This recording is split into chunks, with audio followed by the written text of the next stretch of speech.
Saludos hermanos y hermanas, Dios les bendiga, esperando que todos estemos bien luego de las inclemencias del tiempo de la pasada noche. Esperemos que todo mejore en el próximo día, que el Señor les bendiga.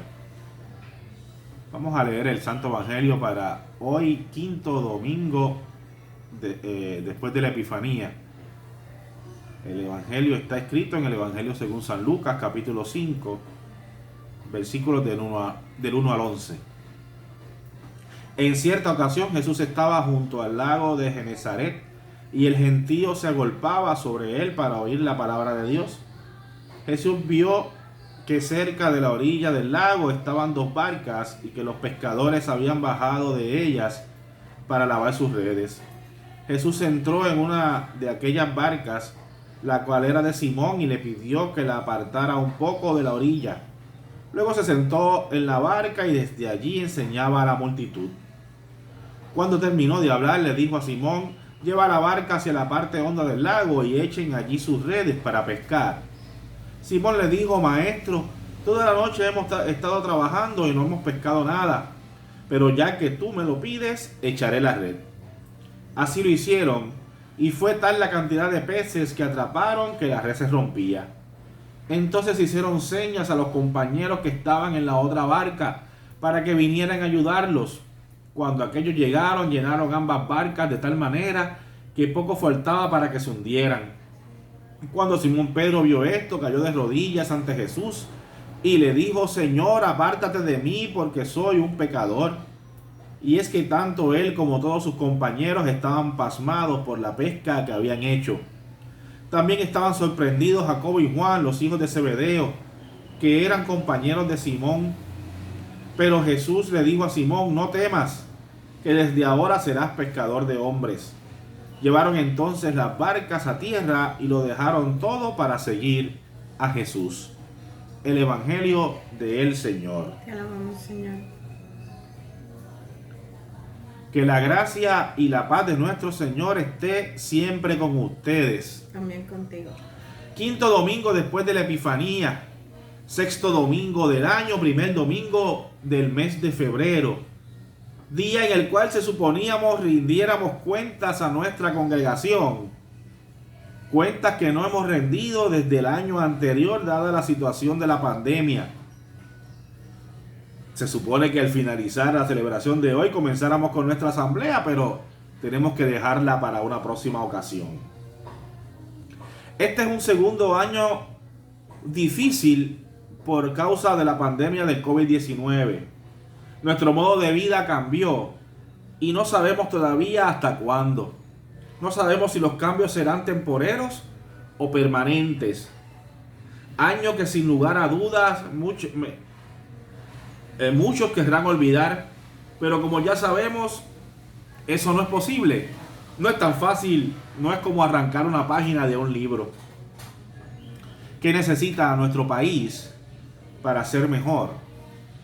Hace mucho tiempo, mientras estudiaba en el seminario, el presidente del comité de candidatura de nuestro sínodo me dijo lo siguiente: la iglesia nuestra no necesita pastores, la iglesia nuestra necesita buenos pastores. Si nos hacemos entonces la pregunta de qué necesita nuestro país, tenemos que contestarnos: nuestro país necesita buenos gobernantes, o quizá mejor sería decir: nuestro país necesita buenos líderes, aunque no sean los gobernantes. Buenos líderes en todas las esferas de nuestro país, desde las comunidades, la propia iglesia, las empresas y hasta los gobernantes también. En la comarca de Galilea, en el primer siglo, camina el hombre de un carpintero que vive allí en los alrededores. Tiene cerca de 30 años y le pusieron por nombre Jesús. Es el hijo de José y de María. Este Jesús conoce las Escrituras como todo un maestro y tiene una filosofía de vida basada en el amor. Al igual que muchos de por allí, se fue al desierto y lo bautizó su pariente, Juan, que dijo que luego de él vendrá uno que es mayor que él y que él será su siervo. Luego de bautizar a Jesús, le dijo a la gente: este es el Cordero de Dios. Dice que aquel día se escuchó la voz del mismo Dios y que mientras sobre él se posaba una paloma, aquella voz dijo: este es mi Hijo amado. La profesora del Seminario Evangélico de Puerto Rico, doctora Lidia Hernández Marcial, nos dice sobre el Evangelio para hoy. La Palestina de tiempos de Jesús estaba dominada por el Imperio Romano y los líderes locales que les rendían cuenta a Roma. En esta sociedad agraria, con una economía de subsistencia, la población era oprimida por los excesivos impuestos que tenían que pagar. Había impuestos para el templo, para Roma y para la administración local. El resultado era el empobrecimiento de todos y la esclavitud para pagar sus deudas. Si usted cambia algunas palabras, se verá este comentario de la profesora convertirse en el resumen noticioso de un periódico local como El Nuevo Día, con fecha de febrero del 2022. A finales de la pasada semana, un grupo de maestros paralizó el sistema público de enseñanza de nuestro país, reclamando mejores salarios y mejores condiciones de empleo. También reclamando que se pudieran retirar dignamente. La respuesta de muchos es que, ¿con qué? Si no hay dinero para pagar las cosas que piden. Eso dicen con la boca y lo repiten hasta que en el subconsciente de muchos se convierte en una verdad. Pero no nos podemos olvidar que educación tiene el mayor presupuesto del país y recibe cientos de millones de dólares en fondos del gobierno federal todos los años. ¿Qué les parece si usamos esas cosas, ese dinero, para hacer lo que quieren los maestros que se haga con su salario y su retiro? Otra noticia de la semana: una niña de 9 años se suicida en su propia casa. Inmediatamente comienza una investigación y los primeros indicios fueron escalofriantes. La niña no iba ya a la escuela desde hace muchos meses atrás. Comenzaron a pasarse la papa caliente de una agencia a la otra. Por un lado, la escuela, sus maestros, el trabajador social hicieron su parte. Por el otro, el departamento de la familia todavía no había asignado a nadie para visitar a ese hogar. Pero no había signos de maltrato, puntualizó la nueva secretaria. En otras palabras, estábamos en proceso de hacer nuestra parte. Hasta se mencionó a la policía que debió intervenir con su madre por no llevar a la niña a la escuela. La generación de echar culpas, la generación de no ser responsable. Me pregunto, ¿a quién le corresponde hablar con la niña? ¿A quién le corresponde escucharla? ¿A quién le corresponde preocuparse por su bienestar? ¿A quién le corresponde saber qué le pasa a una niña de 9 años que no va a la escuela? ¿A quién le corresponde ayudarla? Nos volvemos a preguntar, ¿qué será lo que necesita nuestro país? Una noticia de impacto también la pasada semana. Un médico del Centro Médico de Puerto Rico adoptó el perrito que estaba esperando a su amo en la misma banqueta de la plazoleta de este centro médico, en donde lo encontraron muerto esa misma mañana. Todavía ya estaban sus pertenencias, una neverita de playa. Él estaba casi siempre allí. En la prensa entrevistaron al doctor sobre su nobleza al adoptar al perrito. ¡Qué bueno!, exclamamos todos. Prensa, radio, televisión, de alguna forma reseñaron esta noticia. El perrito fue bautizado de inmediato. Ahora se llama Leo. Una cosa no me quedó clara porque no fue mencionada en ninguna de las partes de prensa. ¿Cómo se llamaba el deambulante?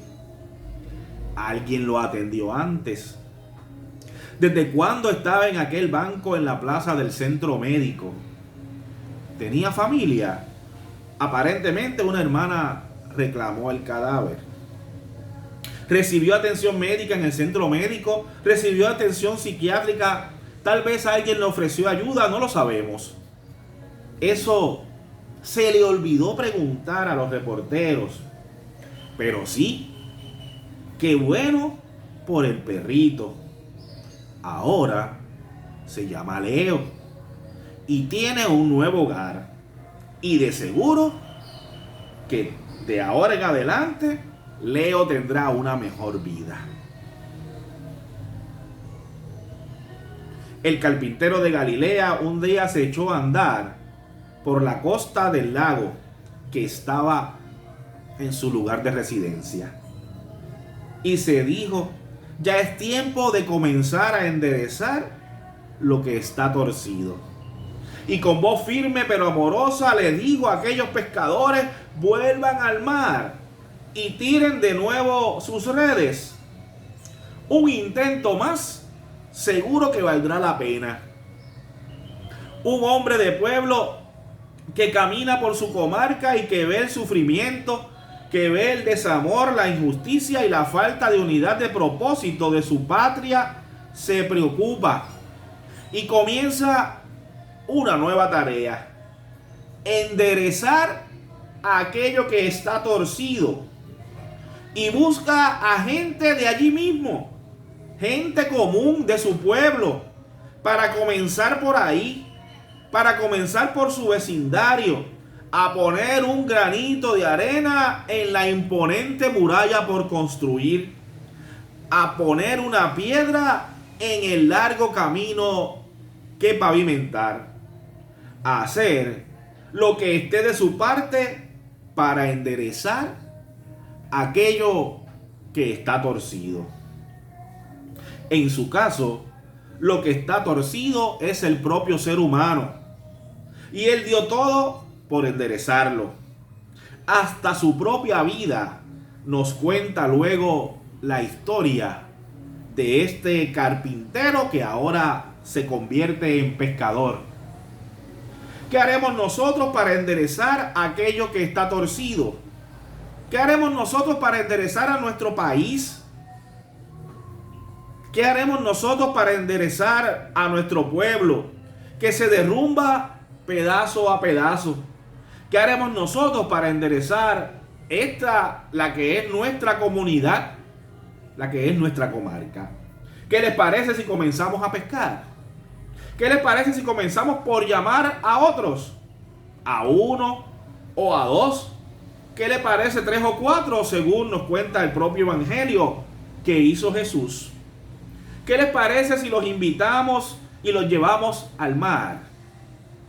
¿Qué les parece si le pedimos que juntos echemos de nuevo las redes? Aunque parezca un ejercicio inútil, aunque pensemos que en ese lugar no se puede pescar nada, quizás valga la pena intentarlo de nuevo. ¿Qué les parece si comenzamos a enderezar lo que está torcido en nuestros corazones? ¿Qué les parece si comenzamos a enderezar lo que está torcido en nuestras relaciones personales, con nuestras familias, incluso en nuestra iglesia, en nuestra comunidad, en nuestro vecindario? ¿Qué les parece si en vez de mantenernos separados como tribus, incluso en el mismo templo, con los mismos hermanos con quienes nos congregamos domingo tras domingo, sería bueno que nos reconciliáramos con ellos y trabajemos juntos por una mejor comunidad? ¿Qué les parece si en vez de buscar líderes pasajeros para que hagan lo que nos toca y no queremos hacer, nos preocupemos y comencemos a levantarnos de nuevo? Y comencemos también a levantar explicando y enseñando con nuestras experiencias a mejores seres humanos que se conviertan en verdaderos y buenos líderes en un futuro cercano. Dicen que el carpintero de Galilea se tomó 3 años de lección tras lección para enseñar a 12 a cómo ser buenos líderes. Muchos dicen que esos 12 eran muchos más.